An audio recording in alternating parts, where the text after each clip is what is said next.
Good morning. I am 5 minutes earlier today.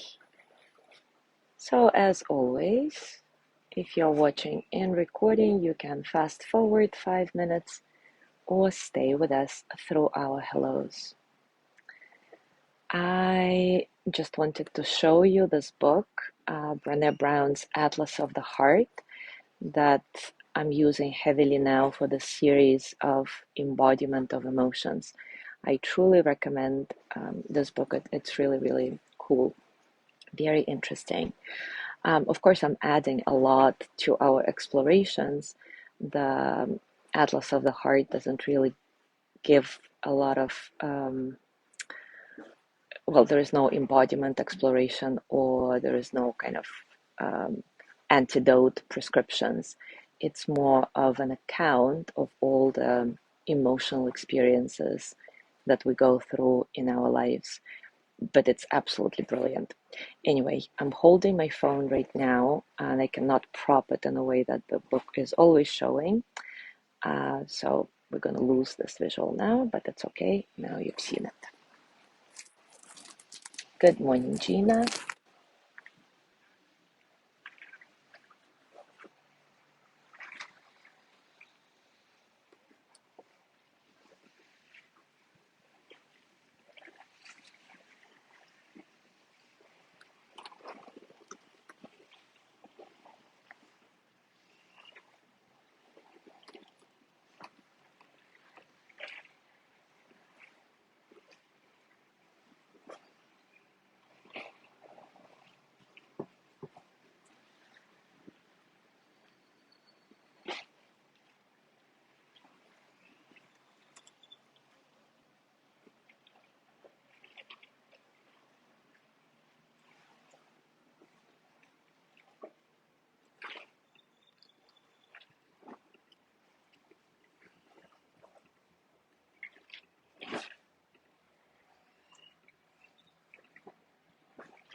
Good morning, Jean. Good morning, Sandra.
All right, it is time for us to start. And today we will explore the process of a comparison, how we do comparison cognitively, emotionally, and physically. Comparing the self with others, intentionally or unintentionally, is a very pervasive social phenomenon, and we spend a significant part of our life by comparing ourselves to other people.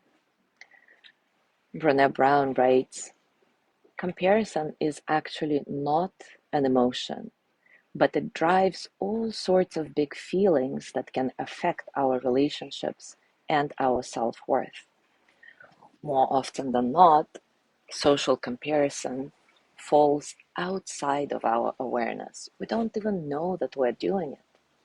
And this lack of awareness can lead to us showing up in ways that are hurtful, both to ourselves and others. Comparison is really a very interesting beast in that it's the crush of conformity from one side and competition from the other side. So it's like you're trying to simultaneously fit in and stand out. It's a paradox, but really comparison says be like everyone else, but better. It's not be yourself and respect others for being authentic. It's really fit in, but win. Many researchers talk about comparison in terms of upward comparison and downward comparison. When we engage in the upward comparison, we compare ourselves to someone who is perceived to be better or who is performing better than we are. And of course, when we engage in downward comparison, we compare ourselves to someone who is perceived to be or is performing worse than we are. And interestingly, the direction of the comparison, so whether it's upward or downward, doesn't guarantee the direction of the outcome. In other words, if as a result of our comparison we decide that we are better than someone, it doesn't automatically mean that we will feel better about it. Maybe for a moment or two, but often such findings make us feel sad or even angry.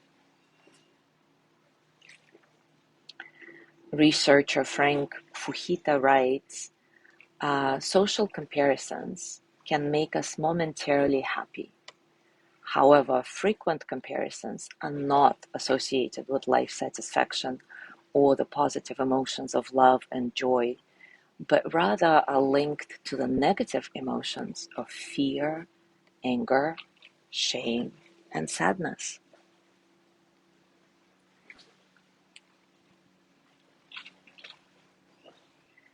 The bad news is that many researchers agree that we are actually hardwired to compare ourselves to others. In other words, we just can't help it. And again, a lot of this comparison happens under the radar or outside of our awareness. But the good news is that we get to choose how we'll let comparison affect us. And if we don't want this constant automatic ranking to negatively shape our lives, our relationships, our future, we need to stay aware enough to know when it is happening and what emotions it is driving. And then we can make a choice how we respond to it. So even though we cannot help but compare ourselves to others, we can choose to nip the negative consequences of any comparison in the bud. One of the perfect strategies for it is using loving kindness. In other words, whenever you notice that you compare yourself to someone, simply wish them well. And this way, you acknowledge the inevitable default comparison that's happening, that we are hardwired for. And then you make a conscious choice to focus on yourself instead, letting the other person be whoever and whatever they are. So let's explore this together now. Take a comfortable position. And as always, take a few moments to settle in.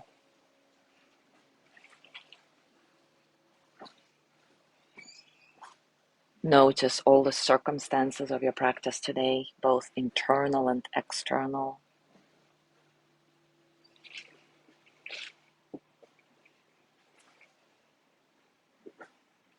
Scan your body gently, acknowledging whatever is happening physically for you right now.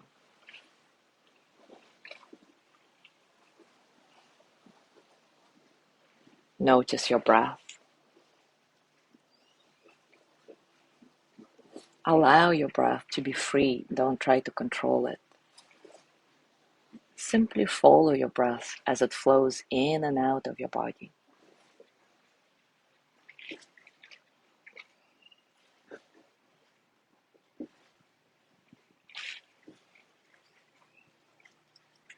Select the primary anchor for this practice, which can be your breath or a sensation in your body that's easy for you to come back to every time you notice that your mind is wandering, that you are no longer here.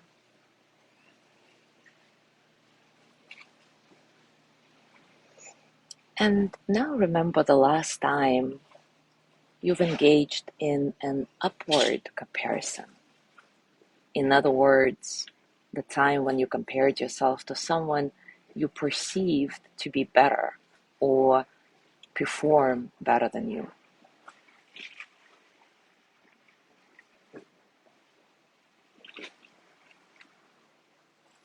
As you reflect on that, notice what's going on in your body. What are the actual sensations? How's your breath? Your heart rate? Does your posture change as you compare yourself to someone who you think is better than you?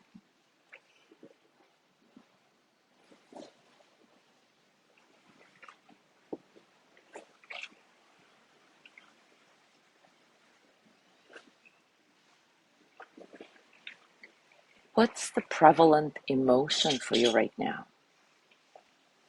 Is there a certain sense of not being good enough? Is there shame, fear, jealousy, envy?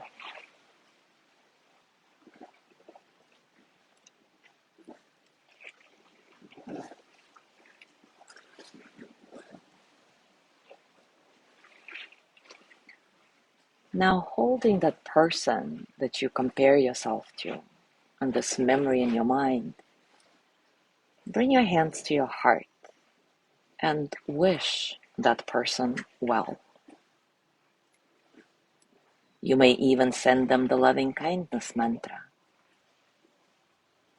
May he or she be filled with loving kindness. May they be well in body and mind.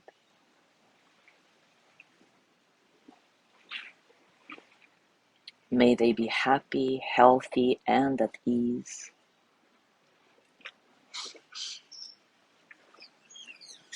May they know deep, natural peace.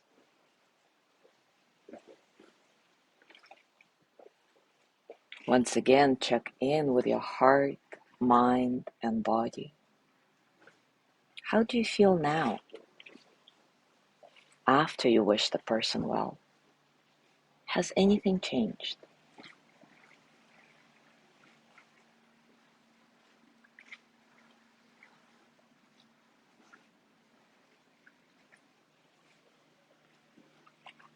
Now take a breath in and out, resetting your system. You can even shake that off, literally.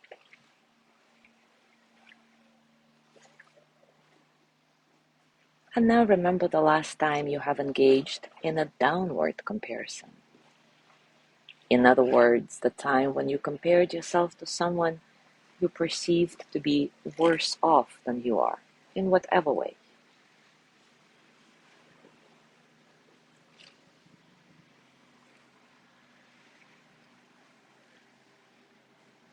As you reflect on that, notice what's going on in your body now.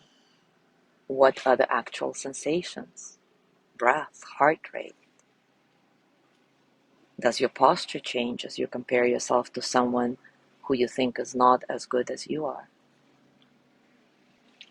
Is there a difference in sensations compared to the upward comparison when you think somebody is better than you?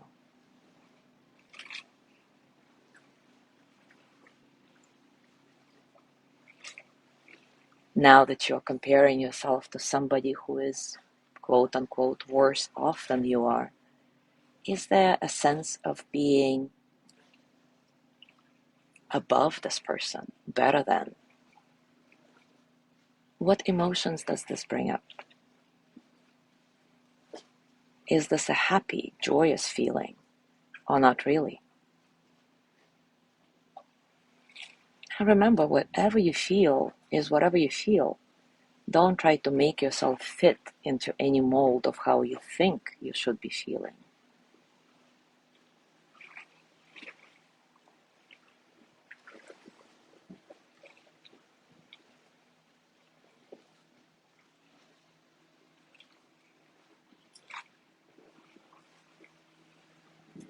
Now, holding that person and this memory in your mind, bring your hands to your heart and wish that person well. Send them the loving kindness mantra. May he or she be filled with loving kindness. May they be well in body and mind.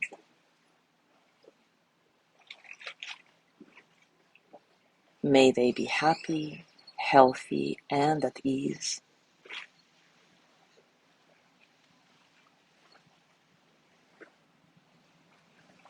May they know deep, natural peace.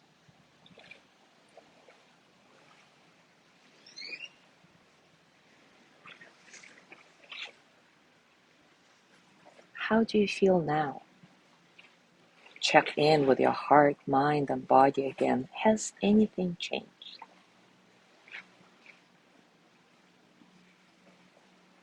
Notice what you notice. Direct experiences.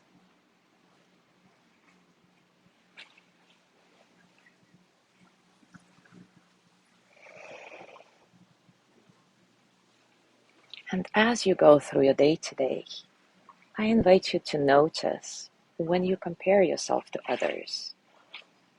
Remember, cultivating this awareness is the first step to nipping all the negative effects of comparison in the bud.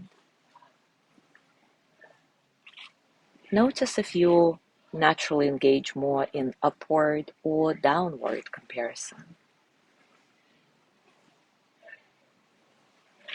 Notice the thoughts that run through your mind as you compare, the way your posture changes, the prevalent emotions.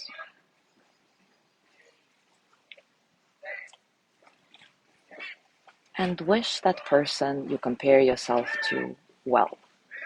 Maybe even send them some loving kindness. And notice if that changes anything. And as always, remember, this is just an exploration, just an experiment. So whatever you find out about yourself in terms of this comparison game, it's all okay. Thank you so much for being here today. Have a beautiful day, and I will see you tomorrow.